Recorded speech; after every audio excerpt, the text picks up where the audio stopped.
अस्सलाम वालेकुम, welcome back to my channel. मेरी माँ बहुत खूबसूरत थी, अब्बू रक्शा ड्राइवर थे।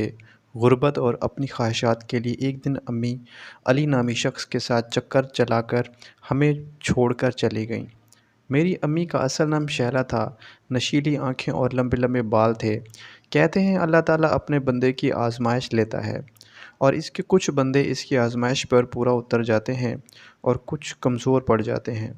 मेरी ज़िंदगी में भी एक ऐसा वाक़या हुआ जिसकी वजह से मेरी और मेरे भाई की पूरी ज़िंदगी बदल गई। मेरे भाई का नाम इकबाल और मेरा नाम सना है। मेरे अब्बू का हमेशा रक्शा चलाना था।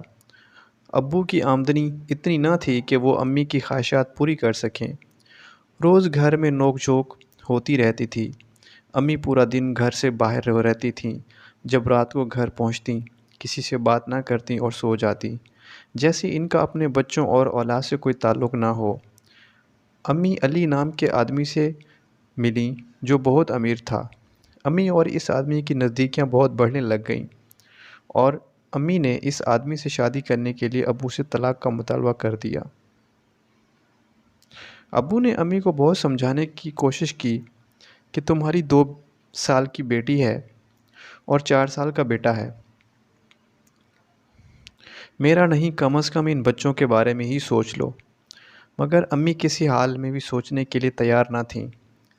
उन्हें सिर्फ़ अपनी ख्वाहिशात की परवाह थी और इस वजह से मेरे वालिदैन की तलाक़ हो गई। जिस वक़्त मुझे और मेरे भाई को इनकी सबसे ज़्यादा ज़रूरत थी, वो हमें दुनिया के इस अंधेरे में तन्हा कर गई थीं। अब्बू और अल्लाह ताला के सिवा कोई दूसरा सहारा नहीं था। जब किसी माँ को अपनी औलाद को प्यार करता देखती, तो मैं इसकी ममता को देखकर मेरा दिल रो पड़ता और घंटों अकेले बैठकर मैं रोया करती थी। सर्दियों में जब तमाम बच्चे अपनी माँ की गर्म आगोश के साथ साए में सोए होते, तो मैं रात की तेज़ हवाओं के साए में सोए होते तो मैं रात की तेज़ हवाओं के झोंके से डर जाती।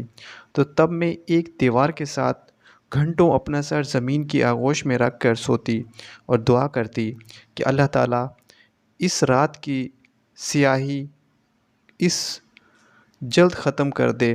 तकलीफ़ जब ज़्यादा होती, तो जब अपनों से ज़्यादा गैर लोग हमें तरस खाकर ये कहते, ये लो खाना, हमारे घर आकर खाना खा लो। कुछ लोग तरस खाकर अपने बच्चों के पहने हुए कपड़े मुझे और मेरे भाई को देते।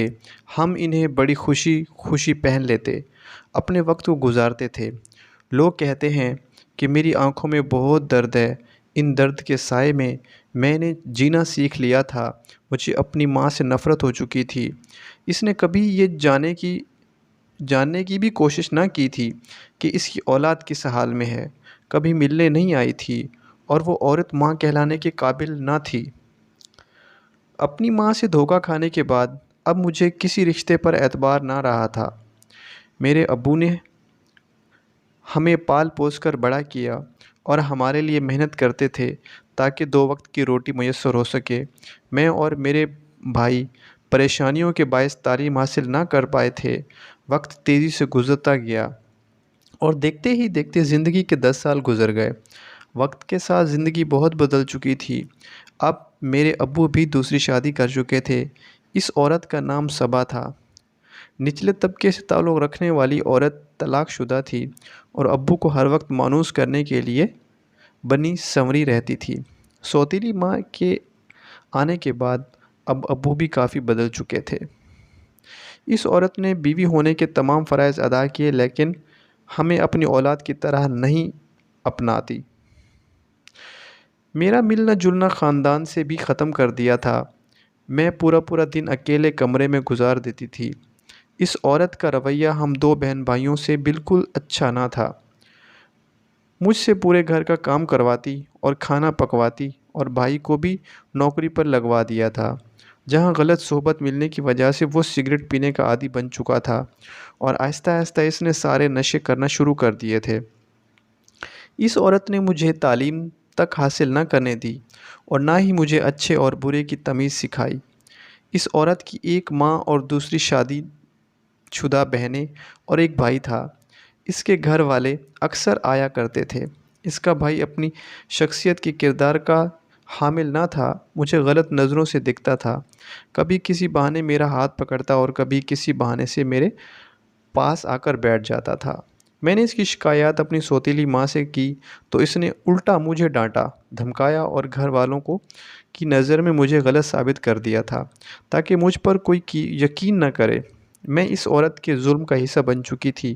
اس نے میری نہ سمجھی اور معصومیت کا فائدہ اٹھایا، اور جس عمر میں بچے پڑھتے ہیں اس عمر میں میرے دماغ میں عشق و محبت جیسی باتیں بھر دیں۔ اپنے ذاتی مفاد کی خاطر میرا رشتہ اپنی خالہ کے بیٹے سے کر دیا۔ رشتے کے وقت میری عمر 12 سال تھی اور 1 سال گزرنے کے بعد آپس کے اختلافات کی وجہ سے رشتہ میری سوتیلی ماں نے ختم کر دیا۔ سوتیلی ماں مجھ سے کسی نہ کسی طریقے سے جان چھڑانا چاہتی تھی۔ میرا رشتہ روحان نامی 26 سالہ لڑکے سے کر دیا۔ اس کی عمر 26 سال، گندمی رنگ تھا، غربت طبقے سے تعلق رکھتا تھا اور رکشہ چلاتا تھا۔ رشتے کے بعد وقت میری تیزی سے گزرتا گیا۔ اب میری عمر 15 سال ہو چکی تھی، شادی کی تیاریاں ہو رہی تھیں۔ ایک دن میں اور میرا بھائی شادی کا سامان لینے بازار گئے۔ وہاں سے واپسی پر ایک عورت روڈ پر بھیک مانگ رہی تھی۔ اس کی صدا کان میں آئی تو ہم دونوں نے پلٹ کر دیکھا۔ وہ کوئی اور نہیں، ہماری ماں تھی۔ وہ ہمیں پہچان نہ سکی لیکن ہم نے انہیں پہچان لیا۔ ہم انہی کی اولاد ہیں۔ جب ہم نے پوچھا کہ کہاں آپ کی یہ حالت کس نے کی تو انہوں نے بتایا کہ جس آدمی کے لیے میں نے اپنے انمول رشتے ٹھکرا دیے تھے، آج اسی آدمی نے مجھے چھوڑ دیا۔ کیونکہ اللہ تعالیٰ نے مجھے اولاد جیسی نعمت سے محروم کر دیا تھا، میں اس کو اولاد نہ دے سکی۔ اس نے ہم دونوں سے بہت معافی مانگی اور ہم نے انہیں معاف کر کے گھر لے آئے۔ وہ اچھے شوہر سے نوازا، وہ میرا بہت خیال رکھتے۔ شادی کے بعد مجھے اپنی سوتیلی ماں کے ظلم سے بھی آزادی مل چکی تھی۔ میرے کہنے پر میرے شوہر نے میری ماں کو بھی اپنے گھر میں جگہ دے دی۔ میں نے انہیں کبھی بھی اپنی اس بات کا احساس تک نہ ہونے دیا کہ یہ میری ماں کا پیار نہیں دے سکی تھی اور ان کی بہت خدمت کی۔ میں اللہ تعالیٰ کا بہت شکر ادا کرتی ہوں کہ مجھے اپنی اس نئی زندگی میں سکون، محبت اور سب کچھ حاصل ہے جس کی مجھے چاہت